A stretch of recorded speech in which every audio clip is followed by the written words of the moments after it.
নমস্কার। আজ আমি আপনাদের সাথে শেয়ার করব ভগবান শ্রীকৃষ্ণ কেন মুকুটে ময়ূরের পালক ধারণ করে। শ্রীকৃষ্ণ যে মস্তকে ময়ূরের পালক ধারণ করে সেটির কারণ বহু লোকের জানা আছে, আবার হয়তো অনেকেরই জানা নেই। অনেক কাহিনী ও কথা জড়িত আছে এই ময়ূরের পালক নিয়ে। আজ আমি দুটো প্রচলিত কাহিনী বলার চেষ্টা করব। প্রথমত, বনবাসে থাকাকালীন একদিন সীতামাতার খুব জল পিপাসা পেয়েছিল, কিন্তু শ্রীরামচন্দ্র দূর দূরান্ত পর্যন্ত শুধুই জঙ্গল দেখতে পেলেন। তখন উনি প্রকৃতির কাছে প্রার্থনা করলেন, হে প্রকৃতি, আশেপাশে যেখানে জল আছে দয়া করে আমায় সন্ধান দিন। তখন ওখানে একটি ময়ূর এসে শ্রীরামচন্দ্রকে বললেন, আগে একটু দূরেই একটা জলাশয় রয়েছে, চলুন আপনাদের নিয়ে যাচ্ছি। যাতে রাস্তা ভুল না হয় তাই আমি আমার পালক একটি একটি করে ফেলে দিয়ে চলে যাব, আপনারা ওটার সাহায্যে জলাশয় পর্যন্ত পৌঁছে যেতে পারবেন। আপনারা তো সবাই জানেন, ময়ূর তার ইচ্ছার বিরুদ্ধে পালক তুললে তার মৃত্যু নিশ্চিত। তাই হলো, ময়ূর তার মৃত্যুর সময় ভাবছিলেন সে কত ভাগ্যবান যে জগতে সবার পিপাসা দূর করে, সেই প্রভুর পিপাসা দূর করার ভাগ্য হলো তার।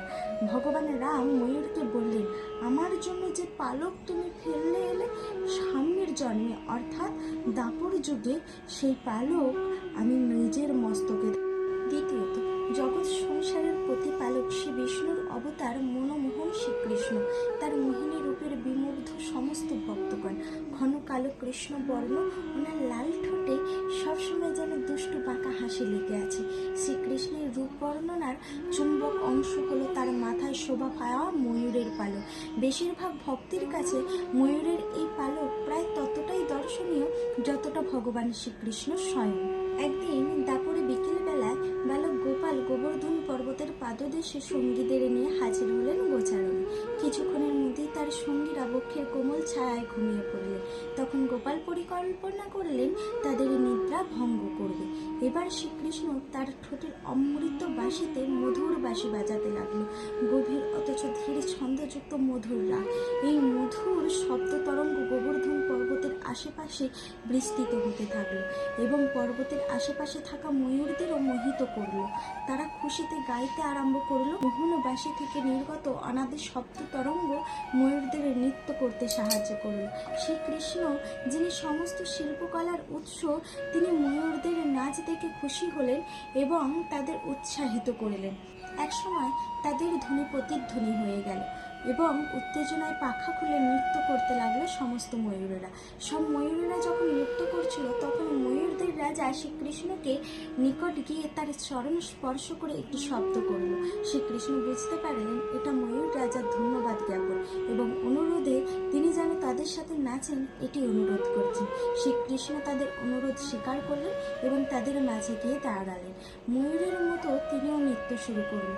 ধীরে ধীরে লয় বাড়লো এবং ময়ূররাও তাদের পদ সঞ্চালনের সাথে তাল মেলাতে লাগলো। শ্রীকৃষ্ণ তাদের সাথে নৃত্য করায় তারা খুব অভিভূত হলো। এই অনুভূতিতে কয়েকটা ময়ূর মূর্ছাও গেল।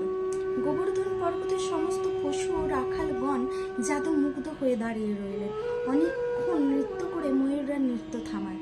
এরপর শ্রীকৃষ্ণ নিজের লয় ছন্দে নৃত্য শুরু করলেন। কয়েকদিন পর যেদিন তিনি নৃত্য থামালেন, চারদিক তখন নিস্তব্ধ। ময়ূর রাজা অতি বিনয়ের সঙ্গে মাথা নত করে বললেন, আপনি আমাদের এক আনন্দ উৎসব উপহার দিলেন, আমাদেরও উচিত আপনাকে গুরু দক্ষিণা দিই। আপনি আমাদের একমাত্র সম্বল পালক গ্রহণ করুন।